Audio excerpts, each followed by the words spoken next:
FM 610 AM, transmitiendo al mundo desde Tegucigalpa, Honduras, en sus estudios principales en Colonia Alameda, calle Las Flores, frente a Edificio Mandofer.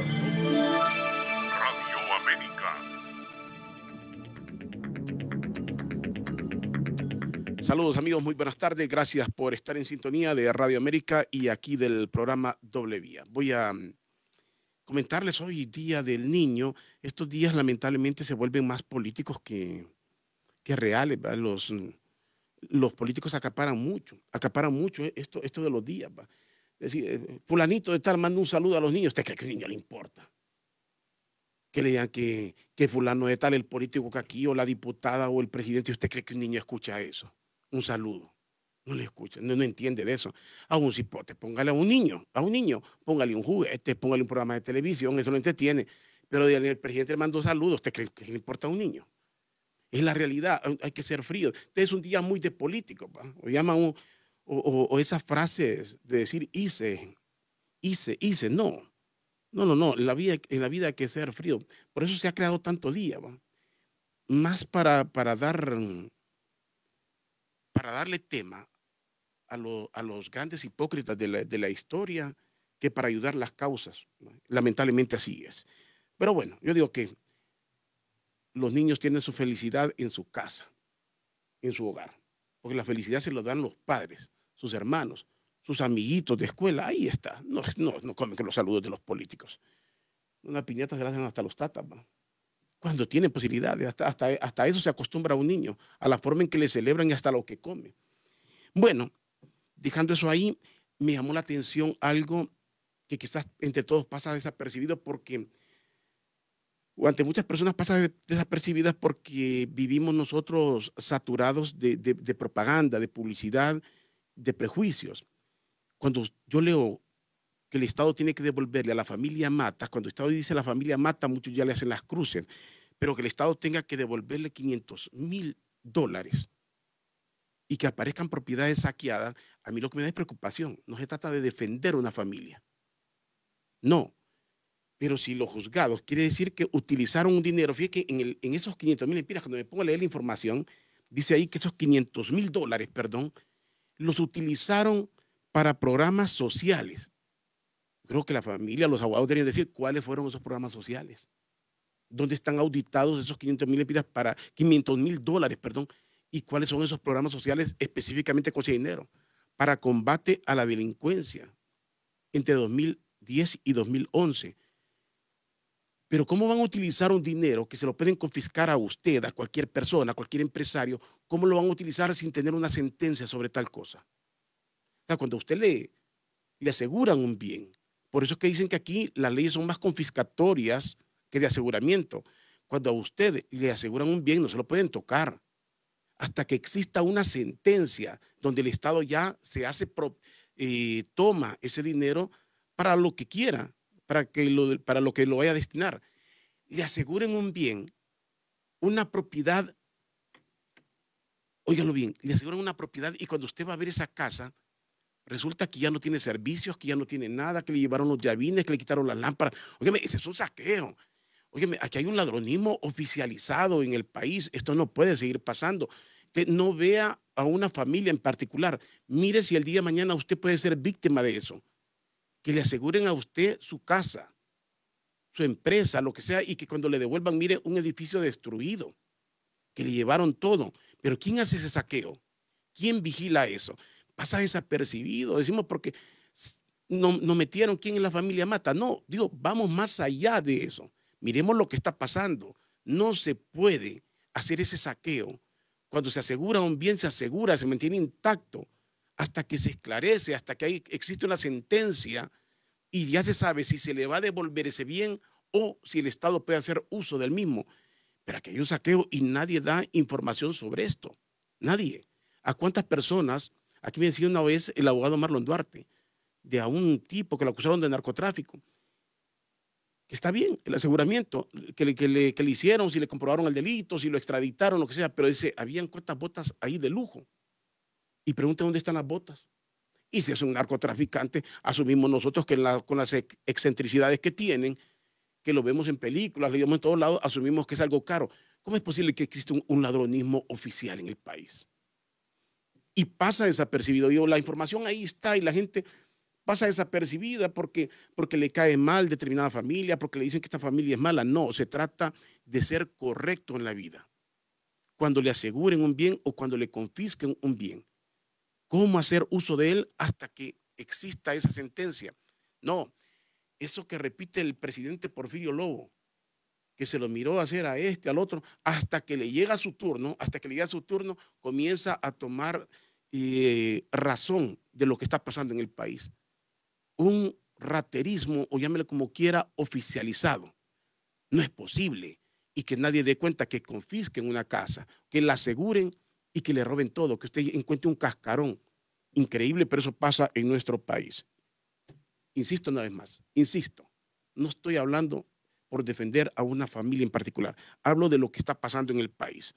Bueno, un tema que voy a hablar mucho de esto el día de hoy, entre otros, lo que tiene que ver con inversión, el desarrollo, el estancamiento que puede tener el país, y parte también de ver lo que está pasando con estas compañías, la minería, las compañías térmicas, que siempre hemos vivido bajo la sospecha de los negocios turbios, contratos turbios que se hacen, contratos que son disfrazados de grandes negocios, perjudican a comunidades y a veces no las perjudican, pero sí hay negocios que el proyecto en sí solo justifica cuántas cosas, cuántos negocios.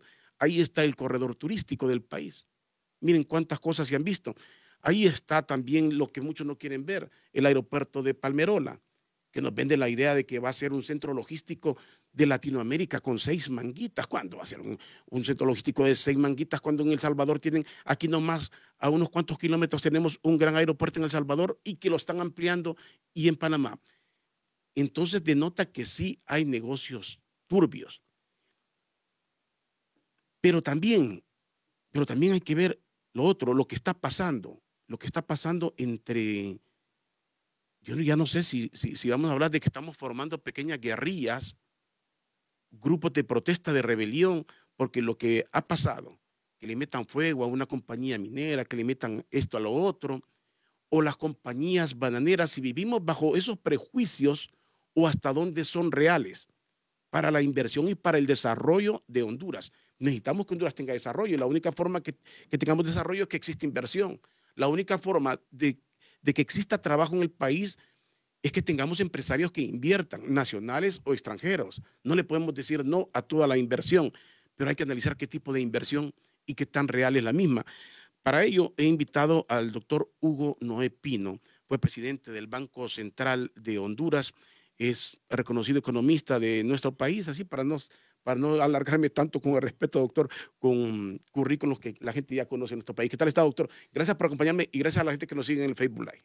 Muy buenas tardes, Rodolfo. Me da mucho gusto estar con usted esta tarde en Doble Vía y poder conversar sobre estos temas tan importantes que usted ha mencionado, que están afectando a algunos positivamente y otros negativamente a Honduras. Comencemos por esto, doctor. Realmente Honduras, ¿cómo se está viendo? Fíjese que hace un par de horas leía un artículo que sale en RT. Hablaba del presidente Donald Trump y si va a haber un golpe técnico o no, y me quedé leyendo, pero entre las múltiples opiniones apareció alguien de aquí opinando, entre las últimas opiniones, y comparaba lo que le hicieron a Monchito Cruz, creo que fue Monchito Cruz. Y dije, oye, ¿qué escribió? Y sabrá la gente de quién está hablando. Y alguien le respondió, ahí le responde diciéndole, mira Honduras, por eso Honduras está como está, y Honduras sí le comienza a decir que es Honduras, y esa es la triste percepción que hay de nuestro país. ¿Percepción o realidad? ¿Cómo está Honduras realmente? Bueno, Honduras, tal vez voy a iniciar con lo que pudiera ser la conclusión, Rodolfo. Honduras está en una situación muy, muy compleja y la más compleja de la que yo he visto desde hace 40 años, tanto desde el punto de vista político, desde el punto de vista económico y desde el punto de vista social. Desde el punto de vista político, estamos con un gobierno ilegal e ilegítimo que realmente no es capaz de generar los consensos nacionales que el país necesita ante los retos tan importantes que enfrenta.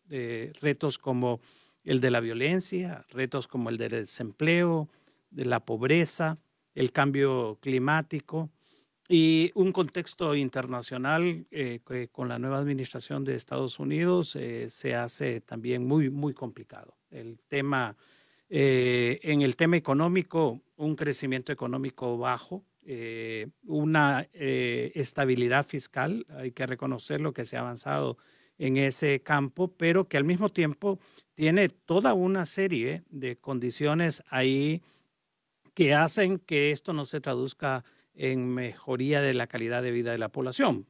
Por ejemplo, una estructura tributaria altamente regresiva. Esto quiere decir que pagan más los que menos tienen, mientras que los grupos tradicionales de poder concentran más riquezas.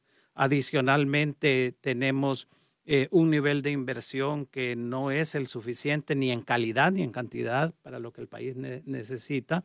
Hemos visto que el año pasado, de acuerdo a datos del Banco Central, el crecimiento fue 4.8%. Este año va a ser 3.8%, pero estamos creciendo en base el año pasado a precios bajos del petróleo, a precios altos del café, mayor nivel de remesas y también a inversión pública porque se trataba de un año electoral. Esos aspectos positivos ya no están este año. Esto quiere decir que Honduras va a crecer alrededor del 3.8% este año y la condición, lo más preocupante es que para un crecimiento económico futuro es fundamental que lo que los economistas llamamos el stock de capital, o sea, el capital físico que tiene que ver con maquinarias, con edificios, etcétera, no se está aumentando. El nivel de inversión privada es poco dinámico en los últimos años y esto nos va a generar problemas en el futuro. Para los próximos 3 o 4 años, y yo he estado repitiendo esto, Rodolfo, yo tengo como 3 o 4 años que me preguntan cada vez que se acerca el año nuevo que cómo va a estar el siguiente año. Y yo le digo, bueno, parecido a 2014, le digo parecido a 2015, a 2016, 2017, 2018 y podríamos decir lo mismo para los próximos años. Entonces, estamos en una situación en donde la población crece más allá del 2% y adicionalmente los niveles, las brechas de desempleo no se reducen, la pobreza, la persistencia de la pobreza se mantiene y eso quiere decir que la gente ha buscado opciones claras como es la migración hacia los Estados Unidos, que pese a todo lo que la administración del presidente Trump señale de que va a poner una serie de barreras, desde el muro hasta impuestos y hasta condenas de cárcel, va a ser muy difícil de No detener. incentiva a todo el que quiere ir. Sí. El que se quiere ir no pierde la motivación. No la pierde, porque para muchos los que huyen de la violencia es una cuestión de vida o muerte. Y para otros que quieren tener un mejor nivel de vida para sus familias, es una cuestión de que saben que va a ser muy difícil lograrlo acá. Así que Honduras está en una situación muy complicada y lo peor de todo es que el sistema político tradicional que está en crisis, porque obviamente está en crisis, no da, digamos, muestras ni de apertura ni de querer hacer las reformas que el país requiere. Fíjate que precisamente eso que decía es lo que leía en ese artículo que le dio. Y entre las opiniones, que muy poco me quedo viendo las opiniones, porque a veces son muy sesgadas, en todas partes sucede eso, que se opina más con sentimiento de aberración y de simpatía, pero el que le respondió a los hondureños le decía, nadie quiere vivir en Honduras. Nadie de los hondureños, la mayor parte de la gente quiere salir del país. Es una realidad. Quitándonos ese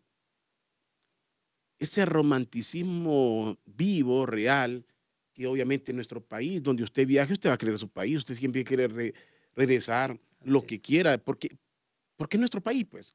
Igual que la gente que vive en Tegucigalpa y que es de una aldea, siempre quiere ir a su aldea, siempre la va a querer, por atrasada que esté. Pero realmente un extranjero, ¿qué puede ver? Usted que ha estado de embajador en Washington, usted que ha estado en tantos lugares, ¿qué puede ver un extranjero para que Honduras sea llamativa? O sea, visto así como está, si yo no fuera hondureño diría, Honduras, ¿a dónde me dice que invierta en Honduras? ¿Qué mira un extranjero? Bueno, una de las primeras cosas ¿O lo asusta la parte tiene política? no, definitivamente. Miren, el inversionista, ¿cuál es el objetivo del inversionista? Obviamente que garantizar una ganancia para su empresa. Ese es el motor del sistema capitalista. Pero, ¿qué es lo que mira realmente el inversionista?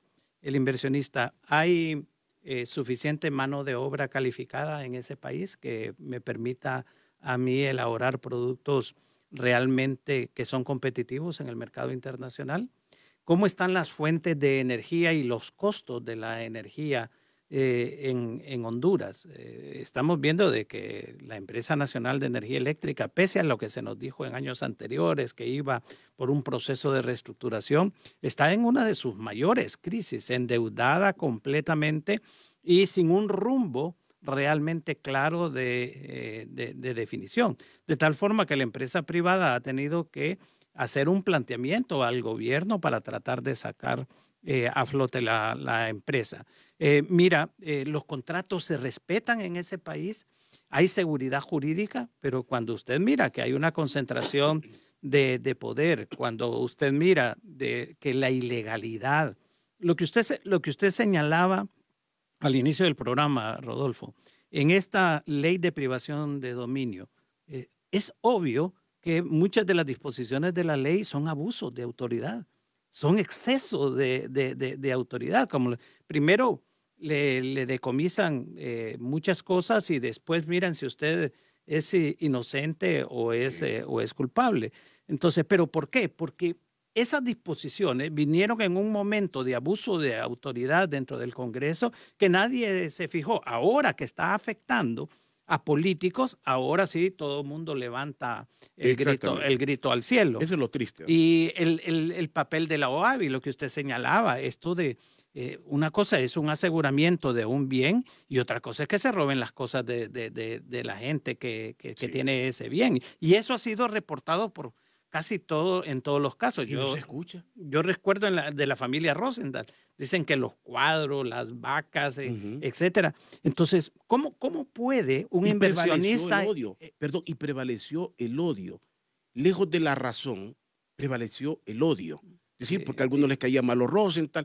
Pero no es eso. Es que eso no puede ser dentro de un Estado. Usted y yo, hay gente que le caemos bien, hay gente que nos aborrece, a veces sin tratarnos. Eso es patológico del ser humano. Caer bien y caer mal. Y la aspiración, Rodolfo, es que si alguien cometió un delito, que sea la justicia, y voy a hacer algo totalmente redundante, pero en Honduras se aplica, pero una justicia que sea justa, una justicia que sea aplicable conforme, exactamente.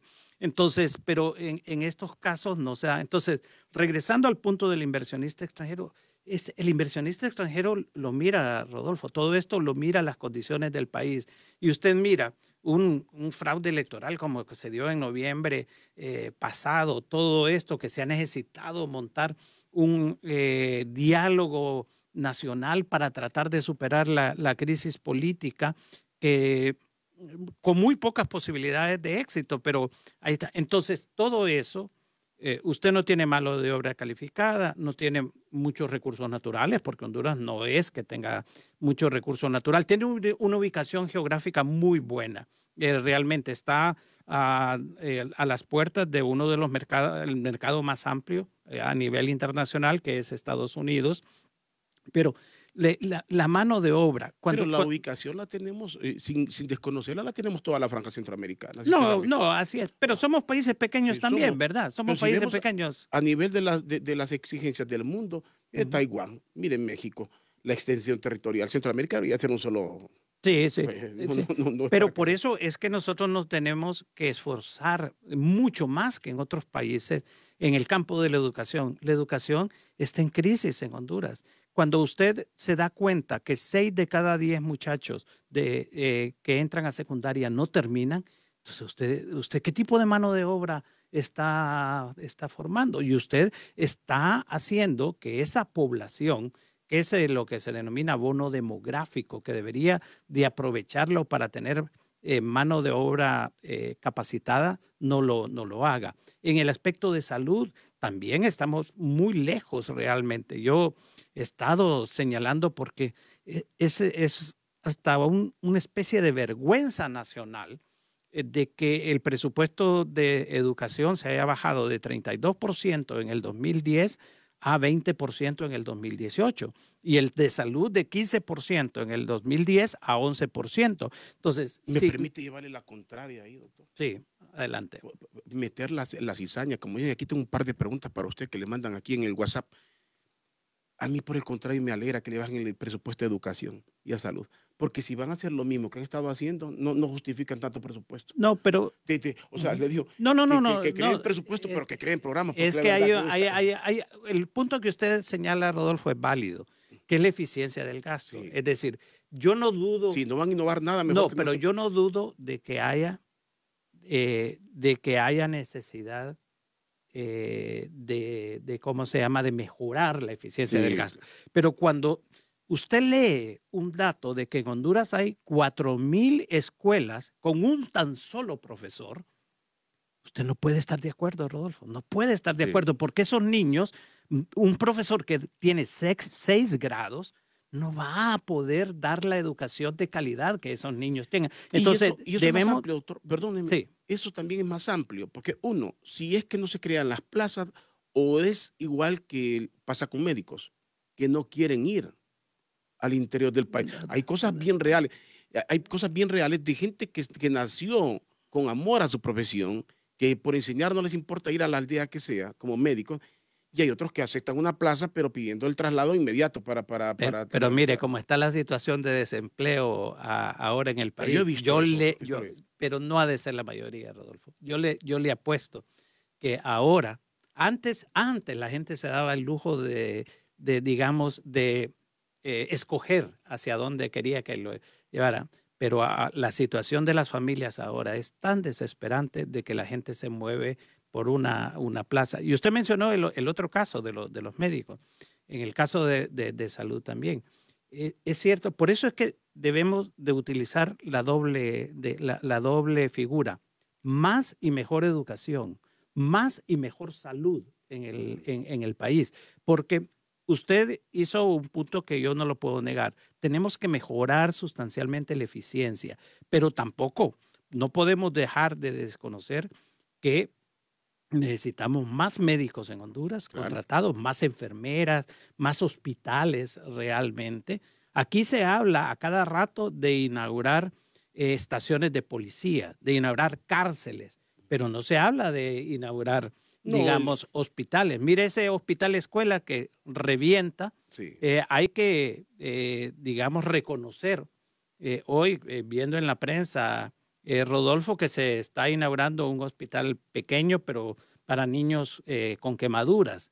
Eso, dentro de todo ese presupuesto de 140,000 millones de lempiras, pues hay que darle la bienvenida. Sí. Pero la salud en Honduras está... Y ameritaba inaugurarlo hace tiempo, no necesariamente un día del niño, para saludar con...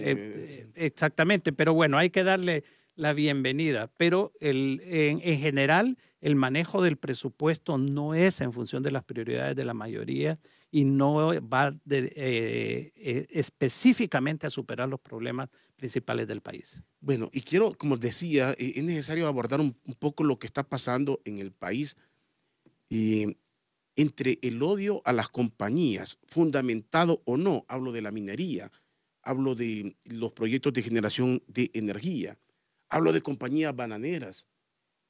Hay comunidades que dependen de esto, hay una realidad, hay compañías que dependen, hay poblaciones que dependen de una, que es la única empresa tal vez que existe.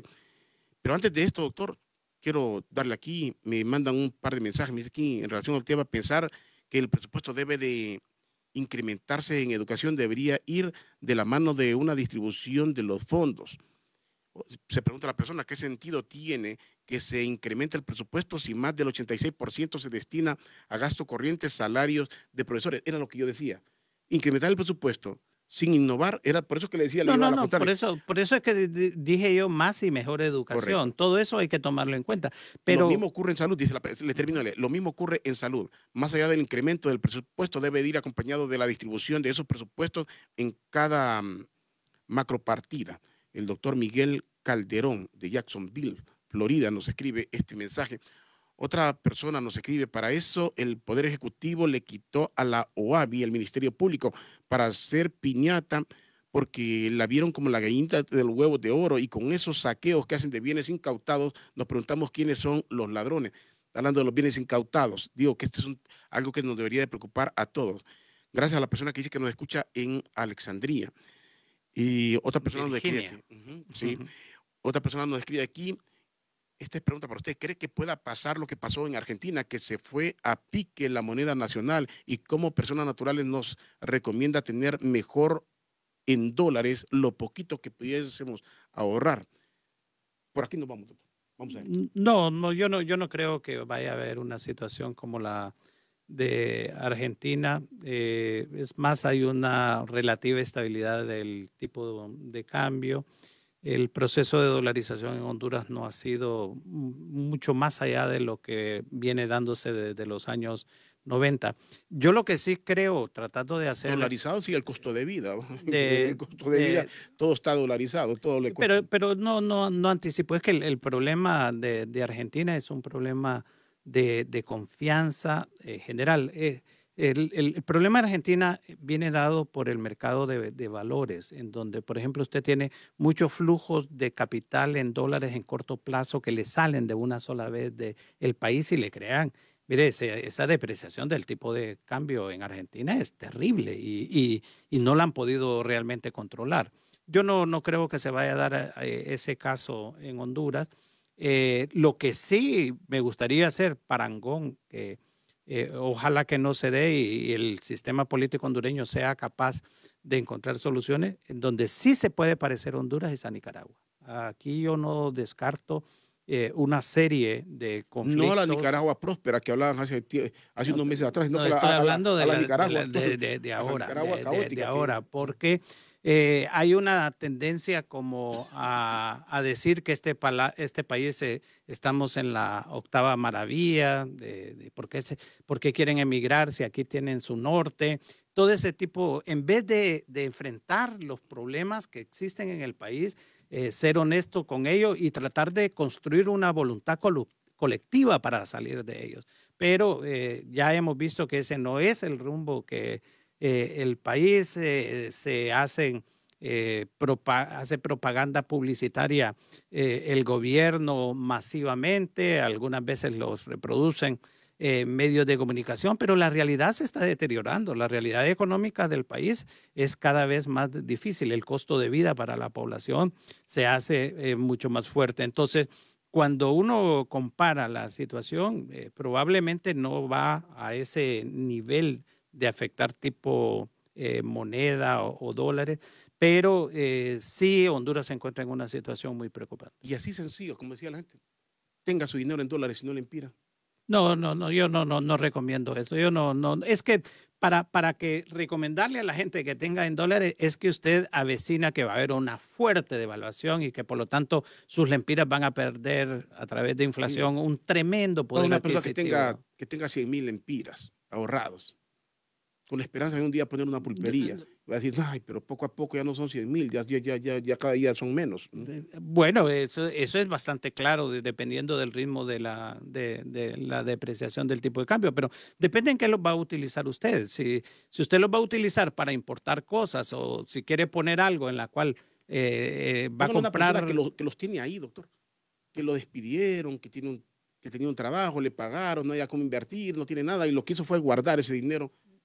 Finalmente tenerlo así en puro lempiras le es beneficioso o en ese pero puede comprar un bien raíz, por ejemplo, un terreno o algo así para mantener el valor o algo que lo proteja o comparar si la tasa de interés que le pagan en un certificado de depósito le cubre la inflación, que es lo que en donde repercute la depreciación del tipo de cambio.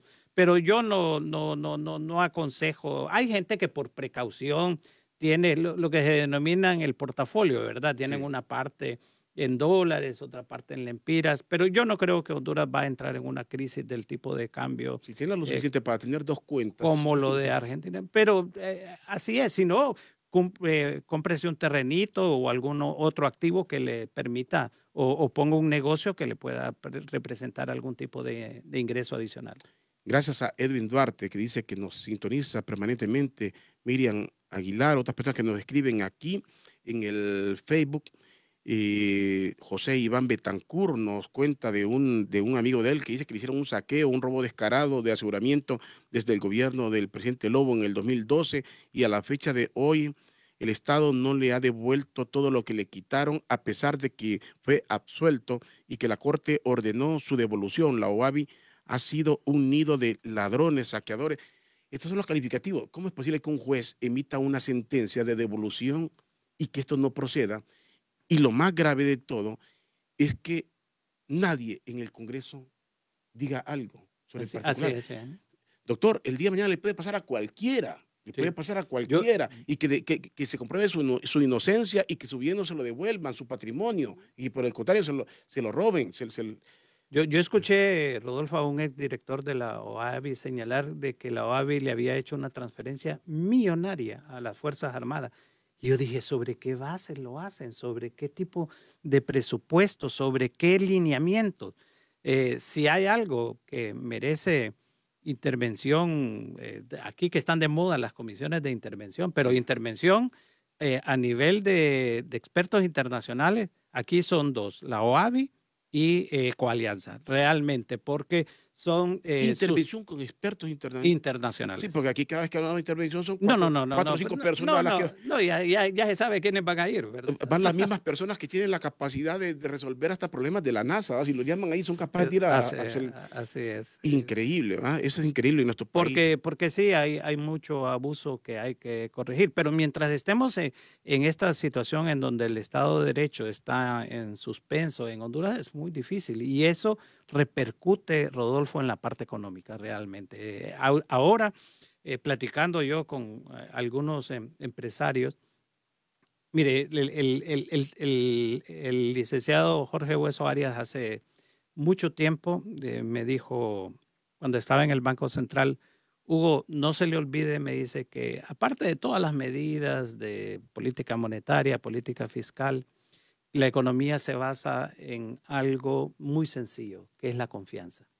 Y esa confianza ha desaparecido en Honduras por toda esta serie de abusos. Sí. Ahorita solo hemos hablado de una parte que tiene que ver con la parte legal, pero luego lo que ha sucedido en otras dependencias públicas, las concesiones que se han dado, toda una serie de manejos de presupuesto, los fideicomisos, Rodolfo, cada vez hay casi 15,000 millones de lempiras en fideicomisos, un instrumento financiero que existe en el Código de Comercio para privados. Lo utiliza el sector público con el único objetivo de pasar recursos del presupuesto general de la República a un fondo en donde quien maneja ese fondo le ordena al banco cómo lo va a hacer. Es totalmente opaz, nada de transparencia.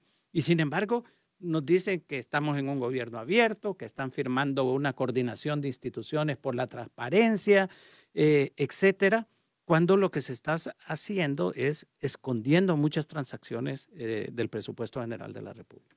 Imagínense, don Jorge Hueso Arias, como lo dijo aquí también en el noticiero, en el tema del café, dijo que la solución, no obstante todo lo que se ha hablado y todos los discursos que ha dado el presidente, él lo resumió rápidamente, dijo el problema de los cafetaleros parte de eliminar el fideicomiso y la retención. Así es. Eso es todo.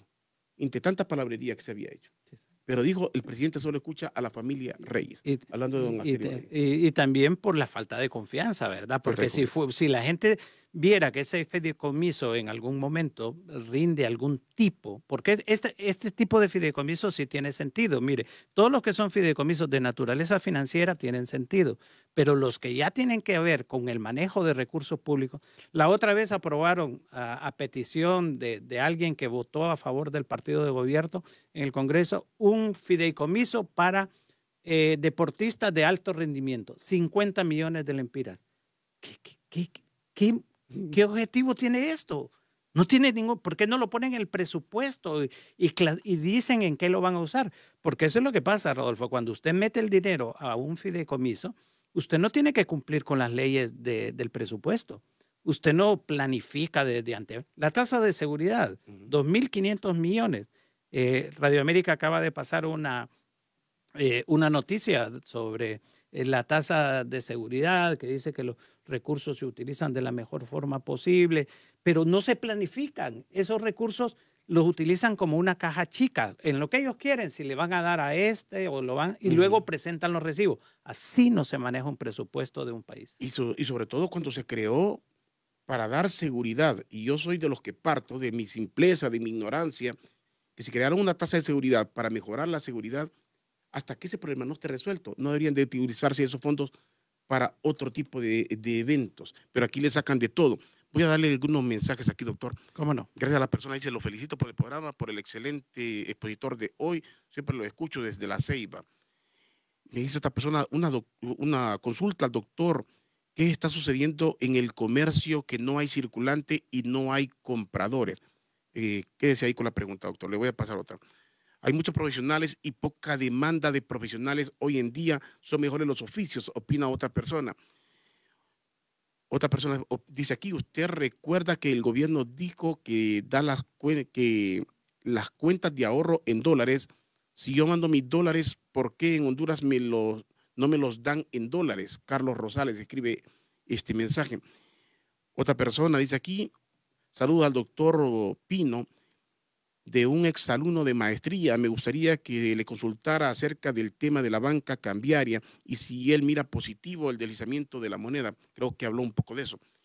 Y aquí una última, y el hondureño no habla bien de Honduras y de los Estados Unidos. Ya todos están viendo los bienes de aquí y del extranjero, a pesar de que aquí no hay condiciones.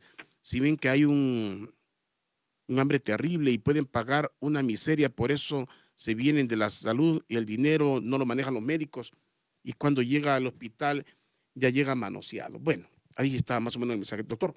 Sí, hay varias preocupaciones. Mire que la persona que dice de que no hay circulantes ni compradores, yo me imagino es un pequeño o una pequeña comerciante. Y es sintomático, ¿verdad? Sí. Porque ellos obtienen sus ganancias y su medio de vida a través de lo que venden constantemente.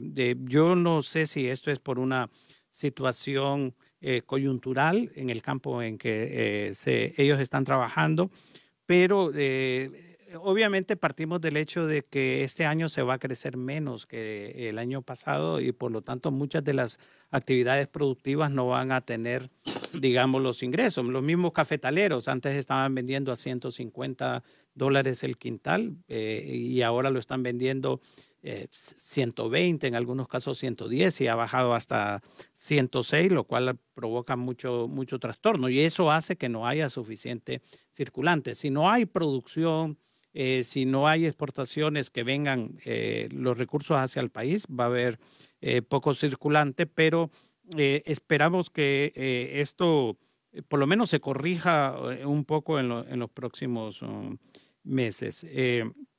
La persona que habló de que manda su dinero y se lo dan en lempiras probablemente sea una persona que envía remesas familiares. Esto tiene que ver con los bancos, pero ahora la legislación permite que haya cuenta en dólares. Si su familiar puede abrir una cuenta en dólares y el dinero se lo pueden acreditar a la cuenta en dólares. Lo que pasa es que muchas de las personas, como necesitan inmediatamente el dinero, entonces al momento de darles dólares se los cambian ahí, pero ya la ley permite hacerlo. Y se lo digo de las remesas porque si usted, si su familiar ya tuviera una cuenta en dólares y usted hace una transferencia, digamos, electrónica, común y corriente, no a través de los que envían remesas, se lo van a depositar directamente a la cuenta. El problema de esto es que el costo de la transferencia electrónica es mucho más alto que el otro. Hay veces llega a representar en algunos casos el 5 o hasta el 10% del monto. Entonces habría que considerarlo, pero ahora sí hay la posibilidad. En lo de la banda cambiaria, que era lo que preguntaba uno también de los amigos oyentes, la depreciación del tipo de cambio, estábamos viendo, digamos, hasta el momento, hasta el mes de agosto, digamos, ha sido menos del 2%, lo cual para las condiciones del país y para el déficit en la cuenta corriente, uno podría decir que es aceptable. Estamos hablando de que un porcentaje entre 2 y 4% no genera mayor presión sobre el nivel de precios. El nivel de precios en estos momentos está siendo afectado por, digamos, por producción de granos básicos, por los precios de los derivados del petróleo. Ya sí hay que reconocer que vamos a tener una inflación mayor que la del año pasado, cercano al 5% o un poquito más. Pero la depreciación del tipo de cambio está dentro de un margen que uno pudiera calificar de aceptable, no como en mayo, que se deslizó muy rápido y la gente se preocupó mucho, pero ahora ha habido una relativa estabilidad. Bueno, un par de preguntitas más o comentarios aquí rápido porque quiero hablar un poquito de esto de las compañías, doctor. Sí. Y alguien me dice aquí, bueno, gracias a la persona que nos escribe desde Omoa, que le gusta la exposición del día de hoy. Y me dicen aquí, estoy en el negocio del turismo desde el 2009, cada vez menos, pero desde el noviembre del 2018, cada vez menos, pero desde noviembre de 2018 es crítico. Noviembre, creo que aquí se le fue el 2017 puede ser. Pues sí, porque no hemos pasado, no hemos llegado a noviembre todavía. Sí, es crítico. Y pregunte al abogado Pino, dice aquí al doctor Pino, ¿por qué el gobierno puede decir que estamos avanzando? Aquí no viene nadie a vacacionar, estamos para salir corriendo. No me dijo desde dónde me escribe en este caso. Y eso no es cierto, dice otra persona. Yo tengo mi cuenta en dólares y no me entregan las remesas en dólares porque el banco primero me los compra y luego me los vende. Bueno, eso, yo creo que si eso es así, usted debería de ir, hay una dependencia de la Comisión Nacional de Banca y Seguros que se denomina como especie, no recuerdo el nombre completo, pero de asistencia financiera, que tiene que, usted puede poner la queja en esa asistencia y ellos le van a ayudar a resolver, porque si usted tiene una cuenta en dólares y el dinero le viene a su cuenta, el banco lo que tiene que entregarle a usted son dólares. No tiene por qué entregarle lempira. Eso es una arbitrariedad. ¿Con un porcentaje pagado o no? Digamos, tenía 300 tiene que recibir, por poner una cifra. No, claro, excepto que el banco tenga algún mínimo, digamos, para que usted mantenga. Pues, supóngase que el banco dice, para mantenerlo mensualmente tiene que tener $100 y usted le enviaron 300. Si deja los $100 siempre,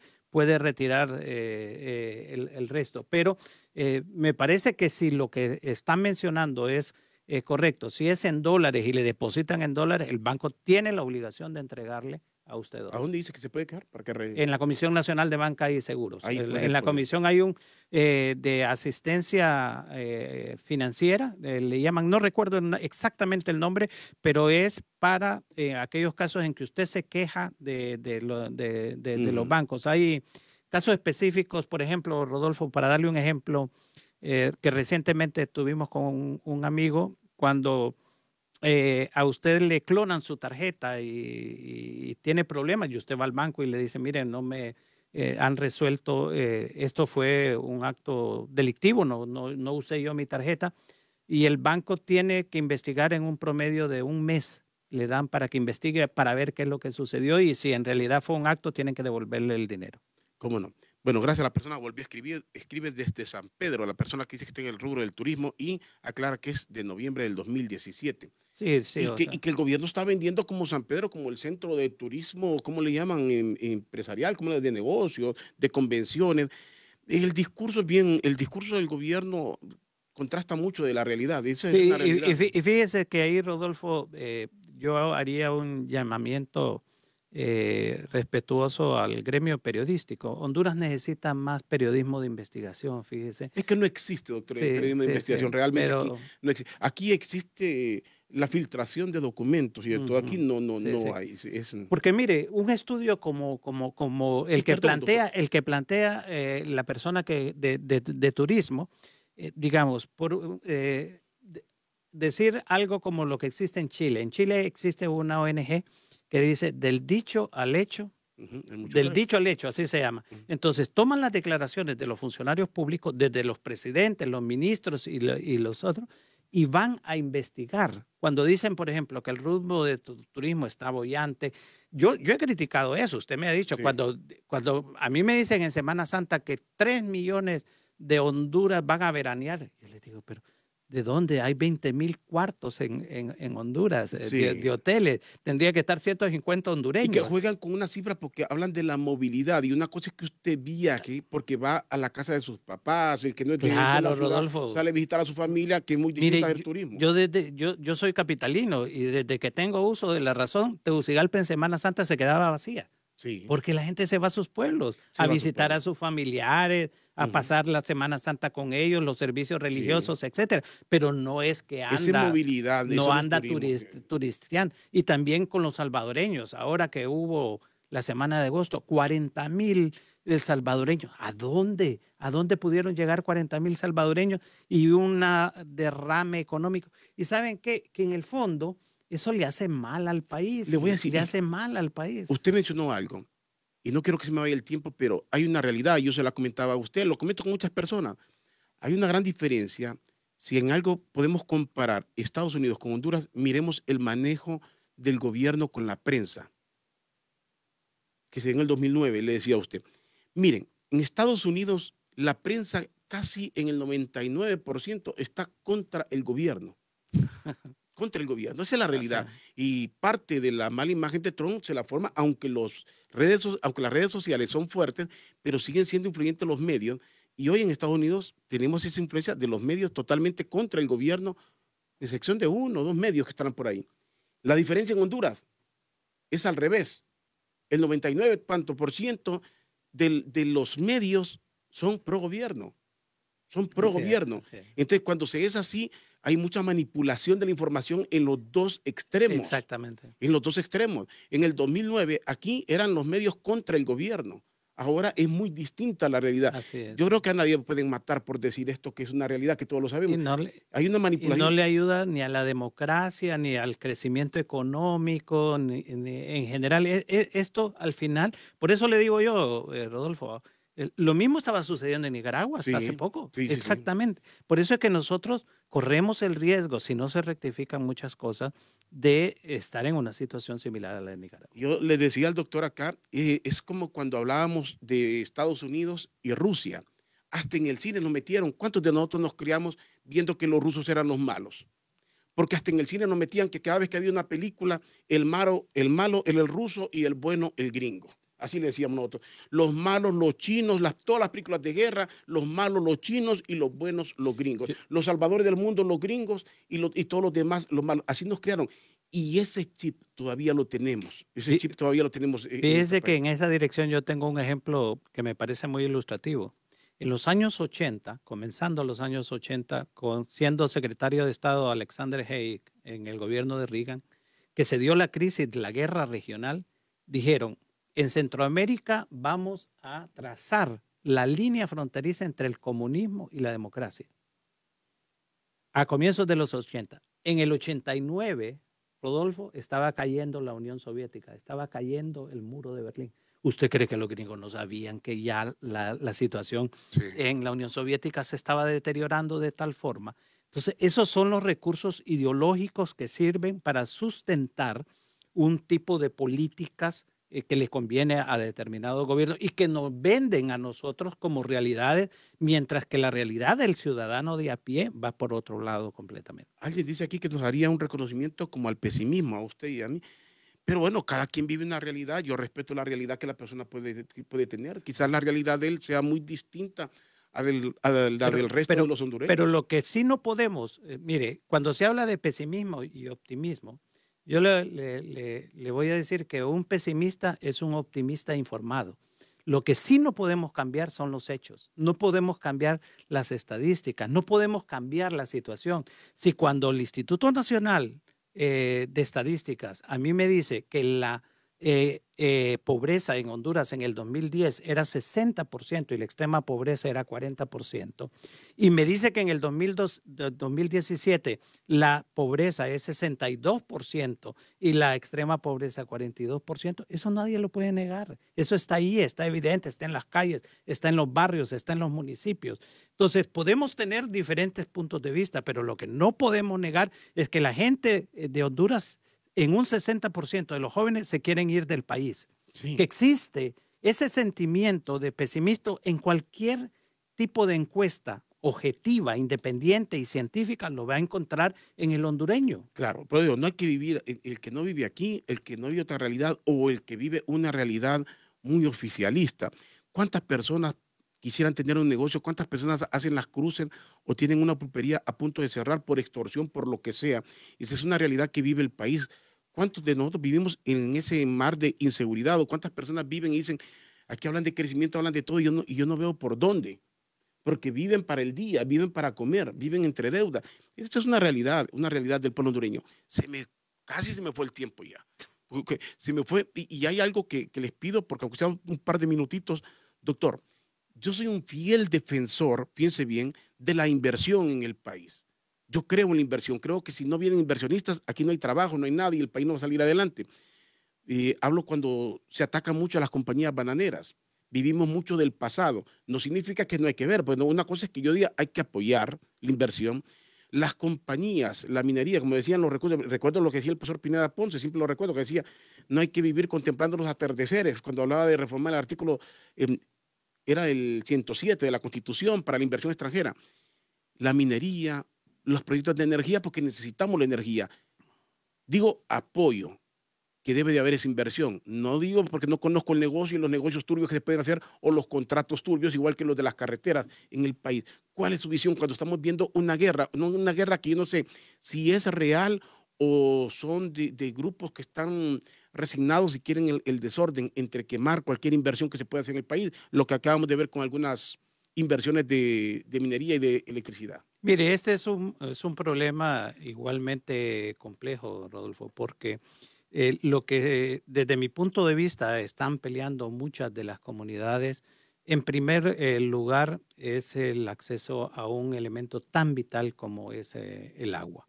Tanto la minería como las hidroeléctricas, en algunos casos, no hay que desconocer, han hecho abusos. La otra, volvemos al caso del Estado de Derecho. Mire, una de las primeras cosas que se debe hacer para resolver estos problemas en donde hay enfrentamientos comunitarios y empresas, bien sea hidroeléctricas o mineras, es ver si esas concesiones han sido dadas de acuerdo a la ley.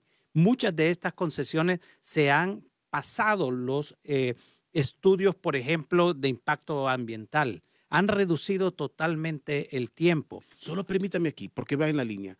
Yo he escuchado a doña Ercia Paz, que todo el mundo la conoce en esto de las compañías mineras, que dice que antes de cualquier proyecto ya se ha socializado que se han cumplido una serie de requisitos que son obligatorios y que son difíciles de evadir.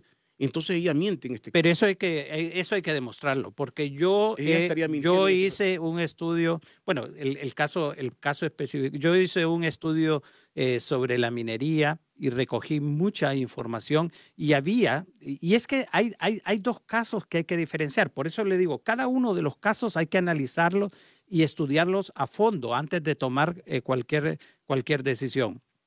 En el caso específico del Porvenir, ¿se acuerda usted la mina aquí que estaba, sí, que se cerró? Claro, en un momento beneficiaba a un municipio porque creaba un poco de empleo en ese municipio. Pero cuando empezaron a afectar las fuentes de aguas, afectó a otro municipio que no fue consultado y el otro municipio tenía que reaccionar. Entonces, no es cierto únicamente que dentro de las comunidades. Miren, en San Andrés, en la Unión Copán actualmente. Solo permítame, en ese estudio que usted hizo, le doy o sea, le reconozco ese punto, es decir, que otros se preocupan por el agua. Ella maneja otro término, dice extorsión.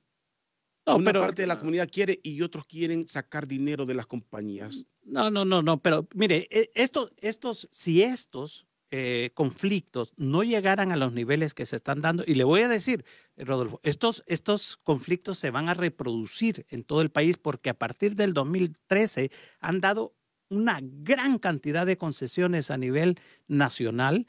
Fíjense bien, desde el gobierno del licenciado Maduro en el 2005 se había dado una moratoria para las concesiones mineras en el país. Y a partir del 2013 se han dado, sin tomar en cuenta requisitos, sin una serie. Yo hice ese estudio que le mencionaba y cuando yo les preguntaba a la gente, y ustedes en el Ministerio de Recursos Naturales en ese momento, ¿cómo hacen para supervisar que las mineras cumplan con todas las... Hay veces podemos, hay veces no podemos. Fíjese que hay veces tenemos que pedirles gasolina a la misma minera para que podamos ir. Es que no hay el marco institucional para controlar todos los excesos que se dan. Le voy a poner el caso que se está dando actualmente en la mina San Andrés en la Unión Copán. La minera decidió remover todo el cementerio. ¿Se imaginan lo que significa? Tienen como más de 3 meses de estar un grupo de pobladores, de habitantes del municipio, impidiendo que se lleven los restos de sus familiares. Esos son abusos y no resuelven. Las autoridades no ayudan a resolver esos problemas. Entonces, esas mineras... Pero hay abusos, pero el negocio es legal, doctor. Es que depende de si usted encuentra de que todos los datos, todos los permisos están en orden, pero muchos de esos permisos fueron dados sin llenar los requisitos y sin consultarles a las comunidades, que eso es importante. Muchas veces los mismos alcaldes, con el objetivo de tener, como les ofrecen dinero, de tener ingresos en las municipalidades, hacen cosas a espaldas de las comunidades y después se crean estos conflictos. Doctor, nos quedamos en deuda porque este era el tema que íbamos a desarrollar más ampliamente. Pero lo podemos hacer en el futuro cercano, Rodolfo. Mejor porque con ganas que quedar diciendo terminar, ¿verdad, doctor? Sí. Le agradezco mucho, doctor. No, Rodolfo, ha sido un placer estar con usted esta tarde. Bien, y gracias a todos ustedes por sintonizarnos siempre aquí en Doble Vía.